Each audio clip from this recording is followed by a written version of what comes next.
다니엘서 10장 11절 12절 말씀 읽겠습니다. 다니엘서 10장 11절로 12절 1251쪽에 있습니다. 내게 이르되 큰 은총을 받은 다니엘아, 내가 내게 이르는 말을 깨닫고 이루어서라. 내가 내게 보내심을 받았느니라 하더라. 그가 내게 이 말을 한 후에 내가 떨며 일어서니 그가 내게 이르되 다니엘아, 두려워하지 말라. 내가 깨달으려 하여 네 하나님 앞에 스스로 겸비하게 하기를 결심하던 첫날부터 네 말에 응답받았으므로 내가 네 말로 말미암아 왔느니라. 아멘. 오늘은 다니엘의 영성에 대해서 살펴보고, 무엇보다 중요한 것은 이 다니엘의 영성을 본받고 또 다니엘의 신앙을 내 것으로 무장하는 시간이 되기를 바랍니다. 특별히 다니엘의 신앙은 말세론적인 신앙입니다. 환난과 핍박과 어려움 속에서 미래를 바라보는 그런 종말을 바라보면서 그런 믿음을 지키고 기도를 많이 해서 어려움을 이겨낸 그러한 믿음의 대장부, 믿음의 용사입니다. 그래서 우리가 마지막 때는 다니엘의 신앙을 본받아야 된다. 이게 목표가 되어야 돼요. 많은 사람들이 에스더를, 주로 여성분들은 거의 다 에스더로 이름을 바꾸는 사람을 너무 많이 봤어요. 웬만한 사람 다 에스더라고? 다 에스더야. 에스더가 물론 모델이지요. 좋지만 또 물론 다니엘은 남자지요. 아무쪼록 물론 성적으로는 다니엘이 남자지만 다니엘의 신앙은 말세론적인 신앙입니다. 환난과 핍박과 어려움 속에서 미래를 보는 그런 영안이 열렸고 또 하나님의 특별한 은혜를 입었고 그래서 모든 것을 다 극복하고 이긴 그러한 믿음의 대장부고 믿음의 용사입니다. 오늘 제가 다니엘에 대해서 말씀을 좀 간략하게 나누어서 전하려고 하는데, 중요한 것은 그 다니엘의 영성을 내가 전수받는, 다니엘의 영성을 임파테이션, 기름받는 그런 시간 되기를 주의 이름으로 축복합니다. 그러면 첫째, 다니엘의 영성 중에 우상의 제물을 먹지 아니한 그런 영성이 있습니다. 이제 왕이 많은 사람들을, 똑똑한 사람, 영리한 사람, 지혜로운 사람, 그런 사람 불러 모아서 교육을 시킵니다. 특별 교육을 시켜서 국가의 행정을 맡기는 그러한 청년들이 있었습니다. 그래서 왕이 주는 진미를 먹고 그렇게 행정을 배웁니다. 거기에 관리하는 환관장이 있습니다. 그런데 문제는 이 왕의 진미 가운데 특별히 고기는 신상에다가 갖다 드린, 또 거기다 절한 제물로 바쳤던 고기입니다. 물론 고린도 교회를 보면 바울도 그랬죠. 고린도 교회 바울 때에 고기는 신전에 갖다 바쳤던 고기들입니다. 그 때문에 바울이 고기를 먹지 않겠다고 선언했지요. 믿음이 연약한 사람들이 그 고기 때문에 시험 들고 그랬지요. 고린도 전서에 있습니다. 그런데 이 다니엘 때에도, 이 다니엘은 포로로 붙들려간 청년이잖아요. 이 바벨론에 느부갓네살 신상이 있어요. 그 신상에다가 채식은 갖다가 드리지 않는데 고기는 갖다 드리고 거기다 경배하고 제사 지내 고기 드립니다. 때문에 다니엘과 그 세 친구는 그 고기를 먹지 않아야 됐어요. 우상숭배니까, 더러운 사탄 마귀 귀신들이 핥아먹은 제물이니까 그 먹지 않아야 되는데 또 규칙이 있기 때문에 안 먹을 수도 없고, 그래서 그 관리하는 환관장에게 이야기를 했죠. 우리는 고기를 먹지 않고 채식만 먹겠습니다. 그러니까 환관장이 안 된다는 거죠. 왜 안 된다고 그래요? 고기를 먹어야 얼굴이 윤기가 나고 얼굴이 반들반들하고 그래야지. 고기를 안 먹어서 얼굴에 윤기가 없고 얼굴에 윤택하지 않으면 왕이 환관장에 책임을 물으면 환관장도 자기 신상의 불리함을 알거든요. 그러니까 환관장에 안 된다고 딱 잡아 떼지요. 그러면 나까지 위험받는다. 안 된다. 그랬더니 이 다니엘과 세 친구들이 그러면 열흘만 시험해 보소서. 열흘 동안만 시험해보라 이 말이죠. 그랬더니 환관장이 할 수 없이 그러면 열흘 동안 그렇게 하도록 했어요. 그런데 열흘 동안 이 다니엘과 세 친구는 채식만 먹었거든요. 육식을 안 먹었거든요. 그 말은 우상의 제물을 안 먹었다는 이야기거든요. 근데 열흘 지난 후에 얼굴을 비교해 봤어요. 고기를 먹은, 우상의 제물을 먹은 다른 청년들과 고기를 안 먹고 채식만 다니엘과 세 친구들과 얼굴을 비교해 보니까 오히려 고기 안 먹은 다니엘과 세 친구들이 얼굴이 더 밝고 더 빛이 나고 더 광채나고 더 얼굴이 아름답더라. 다니엘 1장 15절 있지요. 열흘 후에 그들의 얼굴이 더욱 아름답고 살이 더욱 윤택하여 왕의 음식을 먹는 다른 소년들보다 더 좋아 보인지라. 이렇게 되니까 환관장이 안심을 한 거야. 아, 이제는 고기 안 먹어도 얼굴이 더 밝고 빛나고 윤택한 거 보니까 괜찮겠구나. 자기한테 책임감이 없겠다는 것을 안도감을 가지고 계속 그러하도록 했던 것입니다. 여러분, 그러면 다니엘과 세 친구들이 영양가 있는 그러한 비타민 고기를 먹지 않았는데 어떻게 얼굴이 광채나고 빛이 날까요?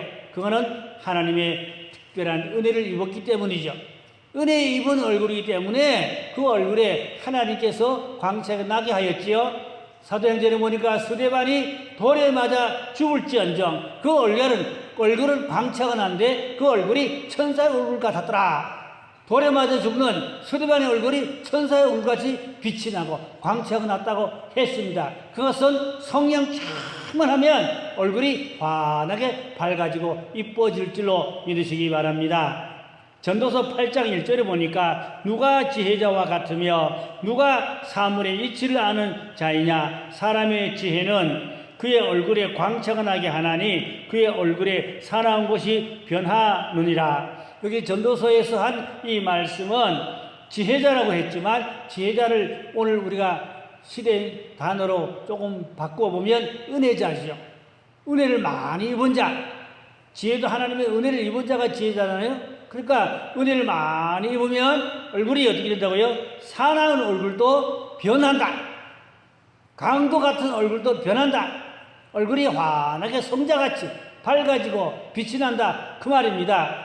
누군가 한 말이 있는데 사람은 나이가 40 넘으면 자기 얼굴을 책임지라 그랬어요. 40 넘은 사람은 얼굴을 책임지라. 얼굴에 뭐가 보여요? 도둑놈같이 강도같이 사기꾼같이 보이면 안 되겠지요. 아, 그 얼굴 보니까 빛이 나고 얼굴 보니까 광채가 나고 얼굴 보니까 천사 같고 얼굴 보니까 성자 같고 얼굴 보면 아, 그 사람이 은혜자 같은 것을 알 수가 있어야 하는 것입니다. 얼마 전에 부동산 하는 어떤 아저씨가 우리 집 앞에 와서 그 앞에 건물에 부동산 좀 알아보려고 오셨어. 저는 생판 처음 만난 그러한 부동산 아저씨요. 그렇게 뭐 여기 주인이 누구냐 묻고 빈집들이 있냐 묻고 그래요. 나도 확실히 모르지만 대충 짐작으로 나도 몇 마디 대답했어요. 그랬더니 목사님이요? 아, 내가 목사라고 얼굴에 싸붙였나? 처음 본 사람이요. 생판 처음 보는 부동산 아저씨가 날 보고 목사님이요? 예, 얼굴에 내 얼굴에 목사가 보이나 봐. 자, 부동산 이야기 몇 마디 했는데 내 얼굴에 목사가 보이나 봐. 그 명함 주면서 앞으로 어서 연락할 사람 있으면 연락 주세요. 아, 그러겠다고. 아무쪼록 우리가 정말로 얼굴에 도둑놈 같은 얼굴 되면 안 되겠지요? 사기꾼 같은 얼굴 되면 안 되겠지요? 노름꾼 같은 얼굴 되면 되겠어요? 강도 같은 얼굴 되면 되겠어요? 스데반같이 얼굴이 다니엘과 셋중같이 얼굴이 어떻게 했다고 그랬어요? 아름답고 윤택하고 광채나고 빛난 얼굴. 그 얼굴은 은혜 받은 얼굴인 줄로 믿습니다. 성령 충만한 얼굴인 줄로 믿습니다. 할렐루야. 성도들이 은혜 많이 받으면 얼굴이 빛이 나요. 얼굴이 광채가 나요. 제가 집회를 다녀보면 첫날 저녁에 마음이 빡빡하고 얼굴도 빡빡하고 굳어있고 그래요. 그러나 열심히 말씀을 하고 은혜가 임하고 성령 임하면 둘째 날, 셋째 날, 마지막 날 쭉 가면 얼굴들이 환해져가지고 얼굴이 밝아져가지고 얼굴이 빛이 나고 일어나서 춤도 추는 사람도 있고 그래요. 얼굴이 밝아졌어요. 은혜 충만하면 얼굴도 밝아질 줄로 믿습니다. 여러분 얼굴이 환하게 빛이 나기를 주의 이름으로 축원합니다. 은혜자의 얼굴입니다. 이들은 다니엘과 셋치고는 신앙의 경계를 지켜서 우상 제물로 자기 몸을 더럽히지 아니하려고 했던 것입니다. 제가 군대에 있을 때에 원주 단구동에 384단서 내무반 조교 생활을 했어요. 그 훈련병들 6주 동안 훈련 열심히 시켜서 군복 입혀서 이등병 계급장 하나 달아가지고 전방부대로 다 보냅니다. 그러면 다음 병들이 올 때까지 공백이 좀 쉬는 시간이 뭐 일주일, 2주일 그렇게 쉴 때가 있어요. 병력이 바로 안 들어오니까 신병들이. 그러면 우리 그 기관병들이 밖에 나가서 회식을 하고 그럽니다. 그 밖에 나갔어요. 좋은 고급 식당에 가서 회식을 합니다. 저녁에. 중대장 뭐 소대장 나갔어요. 같이 나갔어요. 그런데 중대장이 술잔을 줘야 뭐 유하여 하는 거 있잖아요. 유하여 우리가 팔중대거든요. 팔중대를 유하여 술잔 들고 이러거든요. 그 중대장이 내게 술잔을 줘요. 나 그렇지 않은 걸 빤히 알잖아요. 빤히 내가 그렇지 않은 걸 아는데 술잔을 줘서 나는 술 안 마십니다. 안 받았어요. 그러니까 안 마시면은 일단 받기는 하라는 거예요. 안 마시는 것까지는 인정하겠으니까 받기는 하는 거예요.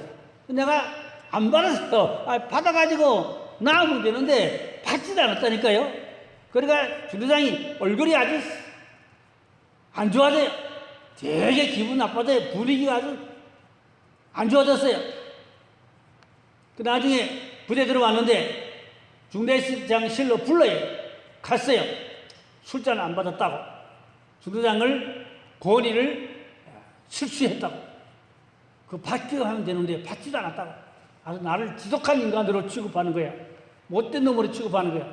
그래도 할 수 없지 뭐 쫄벽이 중대장한테 대들 수도 없고 아무 소리 안 하고 죄송합니다. 그 말밖에 또 할 말이 없죠. 그래도 제가 철저한 그렇지 않은 것을 그래도 인정해요. 인정하기 때문에 어느 날은 또 기관병들이 또 뭘 좀 군기를 안 지켰다고 다 엎드려 뻗치라 그러고 꽃게기 그 자루로 막 두들겨 패는 거예요. 꽃게기 자루 두들겨 패는데 내한테는 양심이 실려 못 패니까 고나사 일어서 열애시키더라. 나도 일단 엎드렸더니까 일어서 열애. 나 혼자 저쪽다 따로 세워놓고 다른 기관병들만 개패를 두들겨 패는 거예요. 쌍욕을 하면서 뭐 중대 질서를 제대로 못 지켰다고. 군대가 원래 그런 거예요. 군대는 원래 그런 거지만 그래도 제가 술잔을 안 받고 괘씸하게 나를 못마땅히 여기셨겠지만 그래도 빠따질 할 때는 내한테 양심이 쓸리니까 못 때리더라고. 일어나라고 열애시켜놓고 다른 기관들만 개잡도 두둑이 패고 그 가운데 한 병사는 척추뼈가 고장나가지고 뼈가 부러져가지고 병원으로 후송까지 가고 시끄럽고 좀 골치 아파 사건이 생기기도 하고 그랬어요. 자, 저는 술잔을 안 받았거든요. 그냥 받아가지고 놓고만 들 건데 아예 받지도 않으니까 중대장이 되게 기분 나빠가지고 아주 그냥 그랬지만 그 위기를 모면하고 나중에는 또 그 때문에 뭐 불리한 일은 전혀 없었어요. 아무런 불리한 일이 없었어요. 그 다음에 두 번째로 보면은 하루에 3번씩 다니엘이 기도를 드렸습니다. 다니엘이 유대인이고 포로로부터 난 사람이고 늘 하나님께 기도하는 걸 이제 그 신하들이 못마땅히 여겼습니다. 왜 그런가 하니까 그 규칙이 느부갓네살의 왕 신상에게만 절하고 신상만 섬기는 그러한 느부갓네살이 단일 종교 신입니다. 북한의 김일성과 똑같아요. 김일성 우상에 절하는 것과 똑같은 그런 형태입니다. 그러나 다니엘은 이제 하나님께 기도하고 우상에 절하지 않고 이러한 신앙을 가지고 있었지요. 그러니까 신하들이 못마땅히 여기가지고 왕에게 이제 참소했죠. 그래가지고 왕에게 대답을 얻어냈어요. 왕의 신상을 섬기는 것 외에 다른 신을 섬기는 사람들은 사자굴에 집어 던집시다. 그러니까 왕이 자기를 위한 그러한 건의니까 좋게 생각하고 허락했어요. 결제해 줬어요. 그랬더니 다니엘은 뻔히 알면서도, 그런 일을 뻔히 알면서도 일부러 창문을 열어젖혀 놓고 보라는 듯 창문을 열어젖혀 놓고 동쪽으로 이제 예루살렘이 있거든요. 고향 동쪽 예루살렘 쪽을 바라보면서 일부러 보라는 듯 문을 열어놓고 무릎 꿇고 기도했다고 했어요. 하루 3번씩 정한 시간에. 그러니까 요 간신배들이 와서 엿봤단 말이에요. 엿보다가 봤거든요. 됐다. 어디 잡았거든요. 올가미를 잡았잖아요. 그래가지고 왕께 보고했단 말이에요. 그 왕은 난처해졌죠. 왕은 사실 다니엘을 사랑하고 특별히 그렇게 귀히 여기는 그러한 신하인데, 간신배들 때문에 왕이 그만 넘어가가지고 이 법을 허락해놨으니 왕도 그 법을 안 지킬 수가 없잖아요. 어쩔 수 없이 다니엘을 사자굴에 집어 던지게 됐던 것입니다. 그러나 다니엘이 사자굴에 들어갔지만 사자들이 다니엘을 해치지 않고, 다니엘은 오히려 사자들이 보호를 받고 또 뒤에 천사들이 와서 이미 사자의 입을 봉해 놓았고, 사자가 오히려 온순한 강아지같이 온순한 양같이 전혀 다니엘을 해칠 그러한 위협을 하지 않았던 것입니다. 그런데 왕은 사랑하는 아들은 아니지만 이 신하 다니엘을 사자굴 떠들어놓고 마음이 불편하고 괴로웠죠. 제가 내린 조서고 법령이니까 어쩔 수 없이 그렇게 했지만, 그래도 다니엘이 특별한 그러한 지혜와 총명이 있는 그런 사람들 알고 아까워하는 청년이 사자굴 들어간 것을 마음 아파했거든요. 그래서 왕도 잠을 못 잤죠. 잠을 못 자고 밤새 괴로워하다가 새벽녘에 왕이 굴 어구에까지 가서 살아계신 하나님의 아들 다니엘아 살아있느냐 하고 물었어요. 그러니까 다니엘이 예 왕이여 살아있습니다. 그러냐 나오라. 그 다니엘이 나왔거든요. 그 다음에 다니엘을 참수한 그 신하들 왕이 괘씸히 여겨서 그놈들을 사자굴 쪽에 집어 던져라. 그랬더니 사자굴에다 왕을 다니엘을 참수한 사람들을 집어 던지더니 어찌 됐죠? 땅바닥에 떨어지기도 전에 사자들이 공중에 점프해서 뼈까지 다 아스러지게 부셔 잡아먹었더라 했습니다. 이렇게 다니엘을 참수하는 사람들은 사자밥이 되고, 오히려 다니엘은 사자굴 속에서도 하나님의 특별한 천사의 보호와 지킴을 받았던 것입니다. 이런 다니엘의 신앙의 정절, 기도하는 신앙, 여러분 우리는 환난 시대에 앞으로 어떤 종교적인 탄압이 있을런지도 몰라요. 국회에서 계속 민주당 쪽에서 교회를 탄압하는 발언을 하고 있어요. 교회는 대통령의 허가제로 예배드려야 된다. 대통령의 허가제로 예배드려야 된다. 국회의원들이 국회에서 법을 만들려고 계속 발의하고 있어요. 물론 통과 안 되는 게 정상이지만 하여튼 그런 일들이 지금 국회에서 계속 일어나고 있다는 것은 참 마음 아픈 일입니다. 그 북한에서 김일성 동상에게 절하지 않으면 처벌해야 된다는 말과 똑같은 그런 이야기가 되는 것입니다. 다니엘서 6장 10절에 보니까 다니엘이 조세의 왕의 도장에 찍힌 것을 알고도 자기 집에 돌아가서는 윗방에 올라가 예루살렘으로 향한 창문을 열고 전에 하던 대로 하루 3번씩 무릎을 꿇고 기도하며 그의 하나님께 감사했더라 그랬고, 다니엘 6장 22절에 보니까 나의 하나님이 이미 그의 천사를 보내어 사자들의 입을 봉하였으므로 사자들이 나를 상해하지 못하였사오니 이는 나의 무죄함이 그 앞에 명백함이오며 또 왕이여 나는 왕에게 해를 끼치지 아니하였나이다 하니라. 참사하던 사람들이 오히려 굴 바닥에 떨어지기 전에 다 사자의 입에서 아스러지게 잡혀 먹고 말았던 것입니다. 하나님은 어려울 때 기도하는 다니엘을 지켜주었어요. 그래서 이 다니엘은 환난 시대의 모델입니다. 앞으로 적그리스도가 통치하는 이런 환난 시대가 다가올 때 우리가 다니엘 같은 신앙과 믿음을 가지고 신앙의 정절을 지켜낼 수 있는 그러한 우리가 믿음의 용사가 되어야 할 줄로 믿습니다. 그 다음 또 3번째는 느부갓네살 왕이 꿈에 본 신상이 있는데, 이 신상을 다른 박사들이나 술사들이 아무도 해석할 수 없었지만 다니엘이 그것을 다 살려내서 해석을 하게 됐습니다.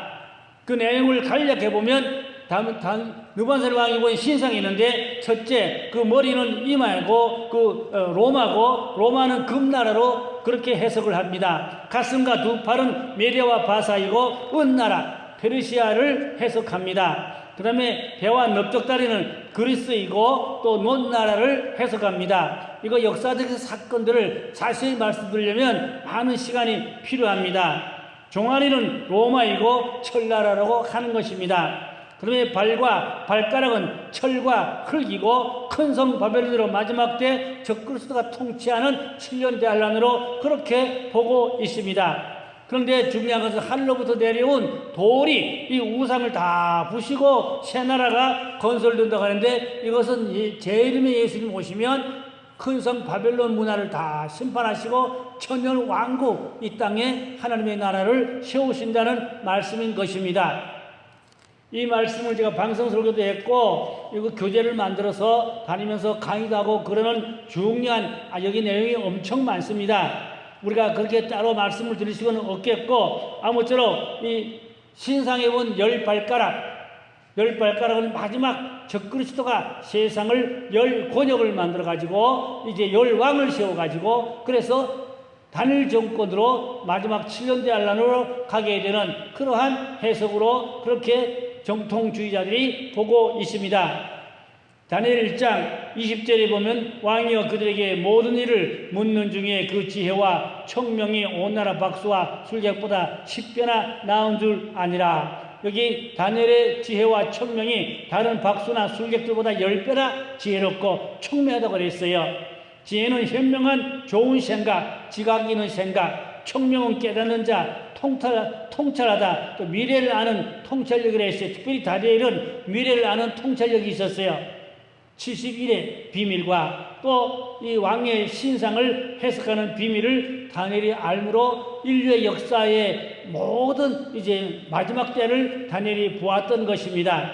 우리는 다니엘의 지혜와 명철을 받아서 미래를 보는 눈이 열려 계십니다. 미래를 보는 그러한 이제 시대를 보는 그러한 지각이 열려야 하겠습니다. 특별히 우리는 성경을 통하여 미래를 보는 눈이 활짝 열리게 할 줄로 믿습니다. 그 다음 네 번째는 69일과 한 일회를 이제 다니엘이 예언했는데, 다니엘 9장 27절에 핵심만 말씀을 드리면, 그가 장차 많은 사람들과 더불어 한 일회 동안에 언약을 굳게 맺고 그가 그 일의 절반의 제사와 예물을 금지할 것이며, 또 포악하여 가증한 것이 날개를 의지하여 설 것이며, 또 이미 정한 종말까지 진노가 항폐하게 하는 자에게 쏟아지려 하였느니라. 이 말씀 뭔가 하니까 벨사살이라는 이 청년이 바벨론서 귀환에 돌아와서 무너진 솔로몬의 성전을 다시 재건하는 제2의 성전 재건할 때 기초돌을 놓을 때부터 예수님 십자가에 못 박혀 죽으신 기간까지가 69일회가 되는 것입니다. 69일회. 그래서 여기 보니까 기름 부은 자가 끊어진다고 그랬는데, 이 기름 부은 자가 끊어지는 것은 십자가에서 예수님이 못 박혀 죽으심으로 예수님이 이 땅에 존재하지 않게 되는 것을 기름 부음이 끊어진 것으로 그렇게 해석하고 있습니다. 그러면 한 일회가 남아있는 것은 뚝 떨어졌다가 마지막 7년 대환란이 우리 앞에 지금 다가오고 있는 것입니다. 그래서 1900년 동안은 이방인의 때로, 이방인의 구원의 수가 충만할 때까지는 유대인들의 마음은 어떻게 돼요? 어두워지고 강팍해지고 완고해지고. 그래서 1900년 동안 이방인의 때이기 때문에 이방인들이 많이 셀 수 없는 하늘의 별같이 바다의 모래같이 죽기로 돌아온다고 바울이 말했어요. 로마서 11장 25절에 보니까 형제들아 너희가 스스로 지혜있다 하면서 이 신비를 너희가 모르기를 내가 원하지 아니하노니 이 신비는 이방인들의 충만한 수가 들어오기까지 이스라엘에 더러는 우둔하게 된 것이라. 여기서 한 일의 마지막이 남아있는데 이것이 7년 대환란인데, 특별히 한 일의 절반에부터 42달 동안 적그리스도가 통치하는 겁니다. 그러니까 7년 환란 가운데도 전 3년 반은 환란이지만 후 3년 반 본격적인 대환란입니다. 전 3년 반도 물론 환란이요. 그러나 42달 후 3년 반이 더 본격적인 그런 환란으로 계시록에서 말씀하고 있습니다. 그래서 우리는 이 후 3년 반 본격적인 적그리스도 통치하기 전에 들림받는 휴거의 축복을 받는 것이 우리의 목표가 되어야 합니다. 그래서 우리가 성경을 자세히 알고 미래를 보는 눈을 가지고 우리는 시대를 보는 눈을 가지고 우리가 신앙생활을 깨어서 열심으로 해야 할 줄로 믿습니다. 저는 오늘 하루 종일 이제 환난 시대에 마지막 종말 시대에 지혜 있는 자로 준비하고 깨어서 다시 주를 맞이할 수 있는 그러한 원고를 작성을 했습니다. 다음 주 수요일 날에 설교하려고 오늘 하루 종일 원고를 작성했어요. 자, 그러면 다섯 번째로 히스기엘 강가에서 다니엘이 21일 동안 금식하며 기도한 내용이 있습니다. 다니엘 10장 2절로 3절을 보니까 그때 나 다니엘이 세일의 동안을 슬퍼하며 세일에가 차기까지 좋은 떡을 먹지 아니하며 고기와 포도주를 입에 대지 아니하며 또 기름을 바르지 아니하니라. 다니엘이 히스기엘 강가에서 21일 동안 금식하며 기도하다가 천사를 만나고 기도해서 응답을 받았습니다. 그 말씀이 이제 다니엘 10장 13절이 나옵니다. 그런데 바사 왕국이 군주가 21일 동안 나를 막았으므로 내가 거기 바사 왕국의 왕들과 함께 머물러 있더니 가장 높은 군주 중 하나인 미가엘이 와서 나를 도와줌으로 했는데, 사실상 다니엘이 기도하던 첫날, 히스기엘 강가에서 첫날 기도하려고 엎드렸을 때 이미 하나님은 다니엘의 중심을 아시고 뭘 기도하는 걸 아시고 천사를 보내서 응답을 가져다 주라 했어요. 근데 천사가 응답을 가지고 내려오는데 천국은 3층 천이고 2층 천이 있어요.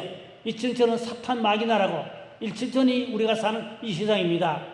근데 천사들이 3층 천인 천국에서 2층 천 사탄 나라를 통과해서 1층 천 이 땅에 내려오거든요. 우리가 연기를 알아야 돼요. 근데 2층 천에 사탄 나라를 통과해서 천사가 와야 되는데 사탄 나라에서 이 바사궁은 사탄 나라입니다. 마귀들이 방해하는 거예요. 이 가브리엘 천사가 다니엘에게 좋은 응답을 갖다 주지 못하도록 방해 공작하는 거예요. 가브리엘은 무기가 없어요. 좋은 소식 전하는 천사이기 때문에 무기가 없어요. 그래서 거기서 20일 동안 지체했어요. 근데 가브리엘이 하늘나라 천국에다가 무전을 때렸죠. 지금 이 바사국의 마귀 사탄들이 방해해서 다니엘에게 가지 못하고 있습니다. 미가엘 천사를 보내주셔서, 미가엘은 싸우는 군대 천사입니다. 무장한 군대 천사거든요. 그래서 무장한 군대 천사 미가엘 부대가 내려와서 사탄나라 마귀 사탄들을 격파해서 때려 부시고 격파해 주니까 그때서 거기서 가브리엘 천사가 풀려나가지고 히스기엘 강가 다니엘에게까지 내려왔어요. 그 기간에 무려 21일 걸렸던 것입니다. 여기서 우리가 배울 점 뭡니까? 우리가 하나님 앞에 기도하면 응답이 올 때까지 좀 기다리는 신앙이 중요합니다. 우리가 기도하다가 응답도 못 받고 집으로 가버리면 천사가 응답을 가지고 왔다가 집으로 가고 없어서 돌아가서 올라간다는 거죠. 그러니까 천당 가면은 되돌아가는 소포가 있다는 거죠. 천당 창고에 누가 가보니까 소포가 되돌아가서 쌓였더라는 겁니다. 응답을, 선물을 가져왔는데 사람이 없어. 벌써 기도 끝나고 가버리고 없으니까 서로 되돌아가 쌓여있는 천국 창고에 소포가 쌓여있더라. 어떤 분이 천국 가보니까 그런 것을 보셨다는 이야기도 들은 적이 있습니다. 그러니까 다니엘이 기도 응답이 없다고 며칠 기도하고 일어났으면 어떻게 되겠어요? 끝까지 금식하며 인내하며 그 자리를 떠나지 않고 지키고 있었기 때문에 그래도 천사를 만나서 좋은 소식과 응답을 받게 됐던 것입니다. 여기서 우리가 배울 점은 인내하는 기도, 기다리는 기도, 응답이 올 때까지 떠나지 않고 그 자리에 앉아있는 기도, 이런 기도가 중요한 것입니다. 중요한 기도는 좀 우리가 인내심을 가지고 꾸준히 기다리는, 앉아있는, 하나님 앞에 앉아있는 그런 좀 끈질긴 그런 신앙도 필요한 것입니다. 너무 엉덩이가 가벼우면 안 돼요. 엉덩이가 무지르하게 그 자리가 좀 하나님의 임재가 있도록, 어떤 응답이 있도록 기다리는 그런 신앙도 필요한 것입니다. 기도가 안 되면 그냥 기도를 중단하고 그냥 기도를 쉴지언정 기다려, 그냥 찬송하며 기다리든지 묵사하며 기다리든지, 기도 다 끝났으면 좀 앉아 기다리는 것도 중요합니다. 그럴 때 하나님이 또 영감이나 어떤 응답을 또 사인을 주실 수가 있습니다. 인내하는, 또 기다리는 그런 신앙이 필요하다는 것을 우리가 이 다니엘을 통하여 배울 수가 있겠습니다.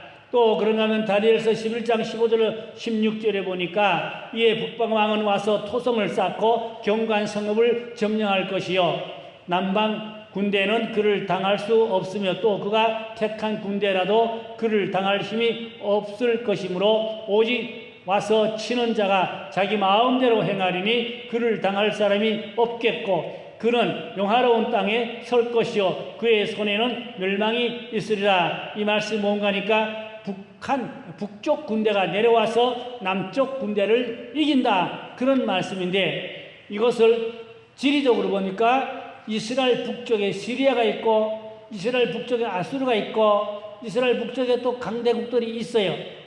그래서 지리적으로 보면 이스라엘의 북쪽 군대가 이스라엘을 쳐부수고 점령한다, 이렇게 지리적으로 해석을 합니다. 역사적으로 그렇게 해석하는 분들이 그게 가장 정통이라고 말합니다.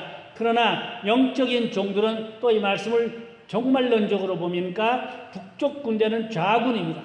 좌군을 러시아로 보는 거예요. 남쪽 군은 우군인데 미국으로 보는 것입니다. 북쪽 군대를 러시아 좌군으로 봐요. 남쪽 군대를 미국 우군으로 봐요. 마지막 3차 전쟁에는 누가 이기느냐?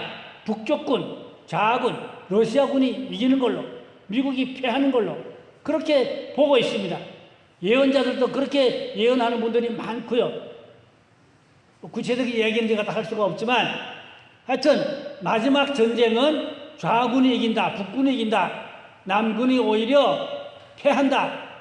그래서 전 세계는 마지막에 공산주의가 된다. 전 세계는 마지막에 공산주의로 단일화된다.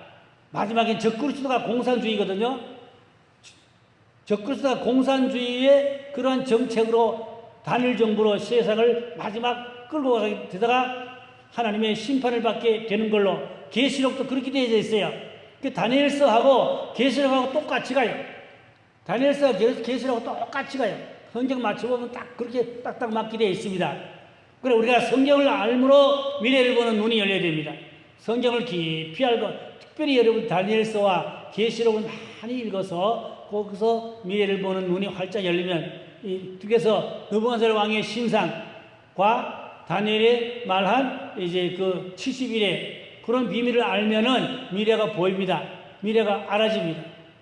미래를 알지 못하고 미래를 볼 줄 모르면은 어떤 신비한 예언에만 치우치면 빗나가고 잘못되는 경우가 많아요. 요즘 유튜브에 뭐 예언하는 사람 많이 예언하지만 그거 성경적으로 아니면은 이루어질 수가 없어요. 틀릴 수가 있어요. 성경적인 것이 가장 중요한 것입니다. 우리는 어떤 신비한 예언도 물론 필요하고 그것도 참고사항이지만 성경 말씀이 어떻게 이루어지는가, 그게 가장 정확합니다. 성경을 꼭 보고 알고 믿는 그런 신앙에 우리가 신앙을 가져야 하겠습니다.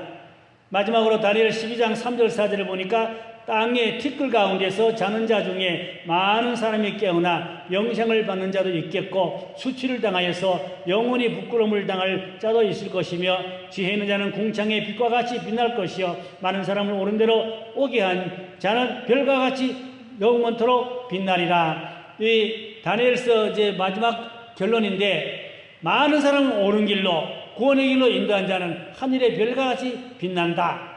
물론 생명책의 이름이 빛난 것은 당연하지요. 이름이 별과 같이 빛난다. 여러분, 많은 사람은 구원의 길로 있는 사람은 이름이 빛난다. 이름이 아름답다. 이름이 세상에서 그래도 하나님께 영광 돌릴 이름이다. 웨슬리 목사님 하면 세계가 다 아는 이름이, 웨슬리 이름이 영광스럽지요. 복된 이름이지요. 그 이름이 빛나는 이름이지요. 물론 그 애도 뭐 찰스 핀이나 또 뭐 미국의 유명한 영성의 대가들, 역사에 빛나는 영성의 대가들 또 뭐 보면은 그 이름이 빛나지요. 그 이름이 아름답지요. 그 이름이 거인이지요. 우리도 많은 사람을 구원의 길로 옳은 길로 선한 사업에 부하고 하나님의 나라 영광을 해서 마음껏 일하면 이름이 빛날 줄로 믿습니다. 아멘. 여러분 10월에 사는 게 문제가 아닙니다. 이름이 빛나기를 주의 이름으로 축복합니다.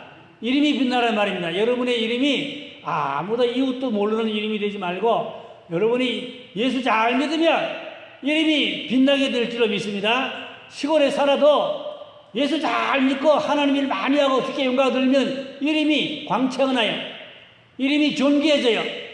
이름이 빛나요. 이름이 널리 알려져요. 아, 그 사람 괜찮은 분. 이 원주에 계시던 기독교 병원 원장하시던 문창모 장로님, 근래에도 보니까 신문이 났더라고요. 돌아가신 지 꽤 됐는데 그 장로님 모르는 사람이 없어요. 한국께서 문창모 장로 모르면 그 기독교인이 아니에요. 아주 유명한 분이었습니다. 저는 그분의 그 이야기도 몇 번 들어봤고, 또 뭐 장로님들 취임식 할 때 부르면 와서 축사도 기가 막히게 5분 축사 기가 막히게 잘해주고 해요. 아주 홈런 치는 히트 치는 아주 그러한 아주 축사를 멋들어지게 해주고, 식사를 안 하시고 딱 자기 축사만 딱 하면 막바로 그냥 가요. 물론 의사니까 바쁘시니까 그러시겠지만 아주 깨끗해요. 신앙 아주 철저합니다. 그만한 신앙을 간 사람은 보기 드문 사람이에요. 그래서 돌아가지 벌써 한 10몇 년 됐을 건데 얼마 전에도 보니까 신문이 나왔더라고요. 문창모 장로 유명한 분이죠. 물론 옛날에 조만시 장로 다 유명한 사람들이죠. 우리가 예수 잘 믿으면 이름이 빛나고 이름이 광채가 나고 이름이 유명해지고, 할렐루야. 우리가 시골에 살지만 가방끈이 짧아도 괜찮아요. 예수만 잘 믿으면 어떻게 된다고요? 이름이 빛난다. 이름이 광채가 난다. 이름이 널리 알려진다. 많은 사람에게 존경받는 이름, 선망의 대상이 되는 이름, 많은 사람에게 사랑받는 이름이 될 줄로 믿습니다. 멸시받는 이름 되지 말고 존경받는 이름, 이름이 광채나고 빛나는 이름, 그런 자가 되기를 주의 이름으로 축복합니다. 결론으로 다니엘의 영성을 본받아서 마지막 때에 승리하고 첫째 벌에 참여하는 복을 받기를 주의 이름으로 축복합니다. 오늘 저는 다니엘의 영성에 대해서 몇 가지 이제 핵심만 짚어드렸어요. 성경 좀 찾아보시고 그 다니엘의 영성을 본받도록 이제는 붙잡고 기도해야 됩니다.